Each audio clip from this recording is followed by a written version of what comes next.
Assalamualaikum warahmatullahi wabarakatuh. Alhamdulillahirrabbilalamin. Puji bertasyukur tidak lupa-lupanya kita haturkan kepada Allah Subhanahu wa Ta'ala, yang mana pada kesempatan hari ini kita diberikan kesempatan untuk bisa kembali belajar tentang kecepatan, debit, dan skala. Selawat beriring salam juga tidak lupa-lupanya kita haturkan buat baginda kita, yakninya Nabi Allah Nabi Muhammad Sallallahu Alaihi Wasallam. Semoga kita diberikan kesempatan, semoga kita diberikan peluang, semoga kita diberikan keberkahan. Baiklah, untuk kesempatan pada hari ini kita akan membahas tentang kecepatan, debit, dan skala yang disusun oleh saya sendiri dengan nama Doni Gus Rizal 247111102114. Pertama, kita belajar tentang kecepatan. Untuk masalah kecepatan, ini rata-rata kita mungkin udah tahu ya apa itu kecepatan. Kenapa? Karena kecepatan ini dalam kehidupan kita sehari-hari kita sudah sering mendengar. Kecepatan dapat dipahami sebagai hasil dari jarak yang ditempuh suatu objek dibagi dengan waktu yang dibutuhkan guna menempuh jarak tersebut. Kecepatan mempunyai satuan kilometer per jam.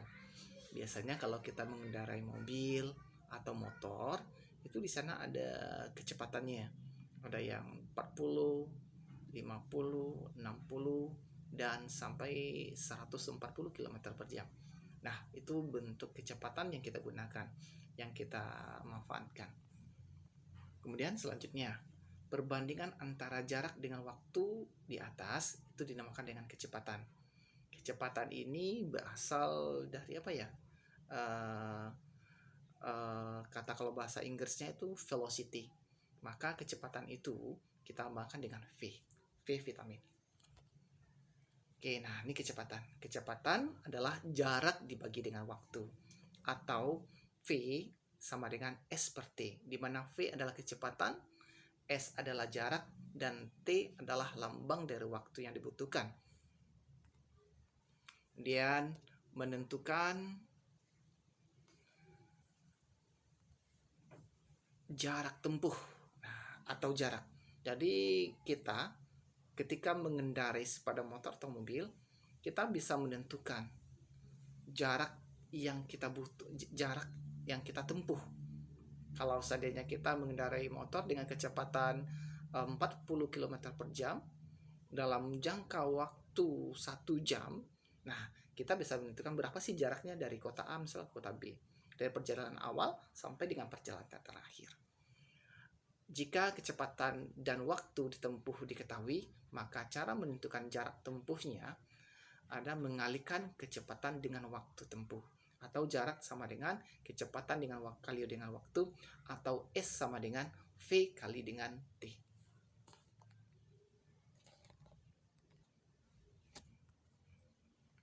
Nah, kecepatan sudah tadi ya. Kemudian menentukan waktu tempuh. Jika kecepatan dan jarak tempuh diketahui, maka cara menentukan waktu tempuh adalah membagi jarak tempuh dengan kecepatan, atau waktu T sama dengan jarak dibagi dengan kecepatan, atau T sama dengan S dibagi dengan V.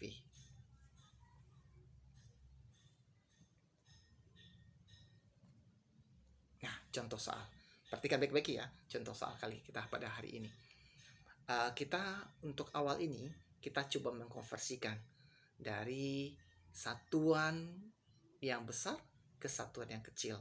Contoh 30 km per jam kita rubah menjadi dalam satuan meter per menit. Nah, langkah satu-satunya adalah kita harus menentukan berapa sih besar perbandingan antara kilometer dengan meter. Nah, baca perbandingan antara kilometer dan meter, sebelumnya kita udah belajar tentang jarak ya, itu adalah 1000. 1 kilometer itu sama dengan 1000 meter, dan 1 jam itu sama dengan 60 menit. Nah, maka 30 km per jam menjadi 30 dikali dengan 1000 bagi dengan 60, menjadi 30.000 dibagi 6 atau sama juga dengan 500 meter per menit. Ini cara kita menentukan ya, atau mengkonversi dari satuan kilometer per jam menjadi meter per menit. Nah, contoh yang lain, menentukan kecepatan. Contoh, sebuah bus kota berangkat dari kota A pukul 5.30 dan tiba di kota B pukul 11. Jika jarak antara kota A dan kota B adalah 330 km, maka kecepatan bus tersebut adalah. Nah, pembahasannya, waktu tempuh. Kita berangkat jam 5.30. Kemudian waktu tiba adalah jam 11. Berarti ya, kemudian jaraknya adalah dari kota A sampai ke kota B itu adalah 330 km. Nah, kita hitung dulu waktu tempuhnya. Dari 5.30 sampai dengan 11. Kira-kira berapa jam? Ya, dari jam 5.30 sampai dengan 11 itu sebanyak 5 jam 30 menit atau 5,5 jam. Nah, maka besar kecepatan adalah jarak dibagi dengan waktu atau 330 dibagi dengan 5,5. Maka besarnya adalah 60. Nah, 60 km per jam. Oke, contoh yang kedua. Kita lihat contoh yang kedua. Dalam menentukan jarak. Pak Ahmad mengendarai mobil dari kota A ke kota B dengan kecepatan rata-rata 45 km per jam. Dia berangkat pukul 7.45 dan tiba pukul jam 11.05. Berapa jarak antara kota A dan kota B? Nah, masih ingat ya bagaimana cara menentukan jarak? Nah, kita diketahui kecepatan rata-ratanya adalah berapa tadi? 45 km per jam. Waktu tempuh dari pukul 7.45 sampai dengan 11.05 adalah sebanyak 3 jam 20 menit atau 3/3 jam. Maka dapat kita menentukan jarak dengan rumus tadi, kecepatan tadi ya. Jarak adalah kecepatan dikali dengan waktu. Nah, maka besarnya adalah 45 kali dengan 3 kali 1/3 atau 45 kali 10/3 sama dengan 450 kali 3 menjadi 150. Jadi jarak antara kota A dan kota B itu adalah 150 km. Oke, konversi dari kilometer per jam ke meter per detik. Sebuah mobil bergerak dengan kecepatan 72 km per jam. Berapakah kecepatan dalam meter per detik? Penyelesaiannya. Tadi sudah belajar ya bagaimana cara kita menentukan konversi dari kilometer per jam menjadi meter per detik. Nah, 72 km per jam itu kita galikan. Kilometer ke meter adalah 1000. Jadi 72.000. Kemudian kita bagi dengan 1 jam itu berapa detik? 3.600 detik. Maka menjadi 220 meter per detik. Jadi kecepatan adalah 20 meter per detik. Ya, kita kalikan ya. 72 kali 1000 menjadi 72.000. 1 kali dengan 3.600, 3.600. Jadi 72.000 dibagi dengan 3.600. Jadi besarnya adalah 20 meter per detik. Nah, konversi dari meter ke detik ke kilometer per jam. Ya, sebuah kereta api bergerak dengan kecepatan 10 meter per detik. Berapa kecepatan dalam kilometer per jam? Nah, penyelesaian. Ingat, 1 meter itu sama dengan 1/1000 km. Tadi ingat, 1 km sama dengan 1000 meter. Sekarang kalau 1 meter itu sama dengan 1/1000 km. Kita balik ya. Tidak sama lagi. Kemudian 1 detik sama dengan 1/3600 jam. Atau sama juga dengan tadi 1 jam sama dengan 3600 detik. Sekarang diminta adalah 10 meter per detik. Nah, menjadi 10 kali dengan 3600 bagi dengan 1000 menjadi 36 km per jam. Jadi kecepatan adalah 36 km per jam. Oke, konversi dalam soal ceritanya. Perhatikan baik-baik biar nggak salah pemahaman kita. Seorang atlet berlari dengan kecepatan 5 meter per detik selama 2 menit. Berapa jarak yang ditempuh dalam meter? Penyelesaian. Nah, kalau dalam konversi ini, dalam soal ini, waktu atau jaraknya tidak sama satuannya, maka kita harus menyamakan satuan terlebih dahulu. Siap? Oke, kita lanjut. 2 menit sama dengan 2 kali 60 detik. Kenapa? Karena 1 menit itu adalah 60 detik. Jadi 2 kali 60 sama dengan 120 detik. Kemudian jarak sama dengan kecepatan dikali dengan waktu. Maka besar jaraknya adalah 5 dikali dengan 120 atau sama juga dengan 600 meter. Jadi jarak yang ditempuh adalah berapa? 600 meter. Tips untuk menyelesaikan soal konversi. Pertama ya, yang harus kita pahami terlebih dahulu adalah identifikasi satuan yang akan dikonversi. Apakah kilometer per jam, kilometer per detik, atau sebaliknya. Atau dari meter per detik menjadi kilometer per jam atau yang lain-lain. Jadi kita harus samakan satuannya dulu dengan cara mengkonversi satuannya. Kemudian yang kedua adalah ingat hubungan antara satuan 1 km sama dengan 1000 meter. 1 jam sama dengan 3600 detik dan 1 menit sama dengan 60 detik. Nah, kemudian tetapkan rumus kecepatan. Udah kita belajar ya. Rumus kecepatan, kemudian rumus jarak dan rumus waktu. Kemudian perhatikan tanda perkalian dengan pembagian. Jangan sampai salah. Kemudian ubah satu menjadi yang sama. Seperti yang kita sudah pelajari tadi ya. Jadi satuannya harus sama, tidak boleh berbeda. Kemudian selanjutnya adalah kita belajar tentang debit. Debit air adalah jumlah atau volume air yang mengalir melalui suatu titik atau penampang dalam periode waktu tertentu. Secara sederhana, debit air mengukur beberapa banyak air yang mengalir dalam satu waktu. Satuan debit air yang umum digunakan adalah liter per detik atau L/S atau meter kubik per detik M⁻³ dibagi dengan S. Pengertian debit air adalah ukuran laju aliran air atau jumlah air yang mengalir dalam suatu waktu tertentu. Biasanya dinyatakan sebagai volume air per satuan waktu. Satuan debit air yang umum digunakan adalah liter per detik atau meter kubik per detik. Kemudian fungsi debit air digunakan untuk mengukur kecepatan aliran air, menghitung jumlah air yang mengalir dalam suatu saluran seperti sungai atau pipa, dan memantau kondisi sumber daya air. Rumus debit adalah debit itu biasanya kita lambangkan Q ya. Kemudian debit adalah volume dibagi dengan waktu. Kemudian penerapannya, debit air penting dalam berbagai bidang seperti irigasi, pengelolaan sumber daya air, rekayasa hidrologi, dan pengelolaan sungai. Nih, rumus ya, kalau kita menentukan debit air. V itu adalah singkatan dari volume, Q adalah debit, T adalah waktu. Untuk mencari V, volume adalah debit kali dengan waktu. Kalau untuk mencari waktu adalah volume dibagi dengan debit, V per Q. Atau Q, debit, sama dengan volume dibagi dengan waktu. Ingat, segitiga. V, Q, T. Ya, jangan lupa ya. Oke, soal.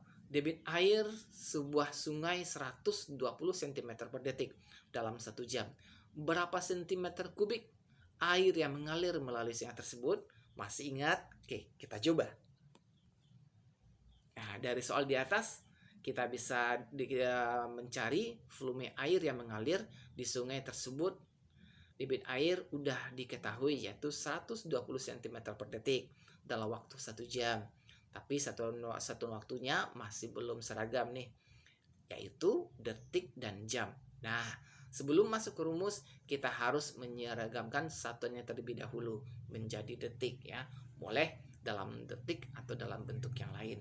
Karena di sini ada jam, ada detik. Jadi harus samakan kita dulu. Mana yang harus kita rubah? Kalau yang centimeter per detik kita rubah menjadi jam, nanti yang sentimeternya juga harus kita konversikan juga dalam satuan kilometer. Jadi yang satu saja yang kita rubah ya, yang jam saja kita rubah menjadi detik, biar cuma satu yang kita rubah. 1 jam sama dengan 60 menit, 1 menit sama dengan 60 detik, maka 1 jam sama dengan 3600 detik. Nah, kita masukkan dalam rumus. V sama dengan Q kali dengan T. Nah, V sama dengan 120 cm kubik per detik dikali dengan 3600 detik. Maka menjadi 432.000 cm kubik. Jadi, volume air yang mengalir melalui sungai tersebut adalah 432.000 cm kubik. Bisa? Oke, kita lanjut. Contoh soal, dalam 1 jam sebuah keran dapat mengeluarkan air sebesar atau sebanyak 3.600 meter kubik. Berapa liter per detik debit air tersebut? Nah, ini ada meter kubik dan ada juga liter. Ayo kita cari bagaimana menyelesaikan untuk permasalahan seperti ini. Nah, di penyelesaian diketahui volume V sama dengan 3.600 meter kubik. 3.600 kita rubah ya, karena 1 liter itu sama dengan 1 desimeter kubik. Jadi kita rubah menjadi 1 desimeter kubik. Caranya gimana? Kita kalikan dengan 1000. Karena antara sentimeter kubik dengan desimeter kubik beda 1 tingkat. Dan karena dia dalam bentuk kubik, makanya menjadi 1000. Maka debitnya adalah 3.600.000 liter dibagi dengan 3.600 detik menjadi 1.000 liter per detik. Bisa paham ya? Jangan salah dalam mengkonversi. Kalau kita salah mengkonversi atau satuannya tidak sama, maka jawaban yang kita peroleh tentu tidak benar atau tidak tepat. Skala. Oke. Untuk skala itu apa skala? Coba. Skala adalah pembelajaran skala ini untuk siswa SD khususnya di kelas 5. Berfokus pada skala peta. Skala peta adalah perbandingan antara jarak pada peta dengan jarak yang sebenarnya di lapangan. Konsep ini diajarkan agar siswa memahami bagaimana peta mewakili dunia nyata dan bagaimana menghitung jarak sebenarnya berdasarkan jarak pada peta. Jadi peta yang kita bikin atau yang dibikin orang itu di situ tuh kan ada perbandingan 1 banding 1 juta, 1 banding sekian. Itu mengisyaratkan apa? Bahwa 1 cm yang ada di peta itu sama dengan berapa 1.000 kilometer yang sebenarnya. Itu tergantung dari skala yang ada pada peta yang kita perhatikan. Nah, definisi skala peta. Skala peta adalah perbandingan antara jarak di peta dengan jarak sebenarnya di lapangan. Cara menghitung skala peta, siswa belajar menghitung skala peta dengan membandingkan jarak di peta dengan jarak sebenarnya. Rumus umum bagi dengan skala peta. Tahu jarak pada peta dibagi dengan jarak yang sebenarnya. Oke, contoh ya. Kita contoh dulu. Contoh soal yang diberikan sering melibatkan jarak pada peta dalam cm dan skala peta misalnya 1 banding 1000 atau 1 cm mewakili 1000 cm di lapangan untuk menghitung jarak yang sebenarnya. Keuntungan belajar skala peta. Keuntungan yang kita peroleh ketika kita belajar skala peta itu pasti ada. Tidak ada yang dikatakan tidak ada untung ketika kita belajar, pasti ada untungnya, pasti ada manfaatnya. Pertama, siswa dapat memahami konsep perbandingan dan skala. Itu pertama, keuntungan kita peroleh. Yang kedua, dalam membantu siswa dalam membaca dan memahami peta serta menghitung jarak. Kemudian yang ketiga adalah menumbuhkan kemampuan pemecahan masalah dan penalaran. Itu keuntungan yang kita peroleh dari kita belajar tentang skala pada peta. Cara mengajar skala peta menggunakan model konkret seperti peta atau denah untuk memudahkan pemahaman. Nih, kita boleh ambil peta, kita hitung jarak di peta berapa senti, kemudian di situ biasanya di bawah itu ada perbandingan, kita bandingkan nanti. Kita tentukan berapa jarak yang sebenarnya. Memberikan contoh soal yang relevan dengan kehidupan sehari-hari. melatih siswa dengan berbagai jenis soal skala peta, termasuk yang melibatkan konversi satuan. Ya, siap? Oke, contoh soal. Jika jarak antara kota A dan kota B pada peta adalah 5 cm dan skala pada peta adalah 1:200.000, maka jarak sebenarnya antara kota A dan kota B adalah jarak sebenarnya sama dengan jarak pada peta dikali dengan skala.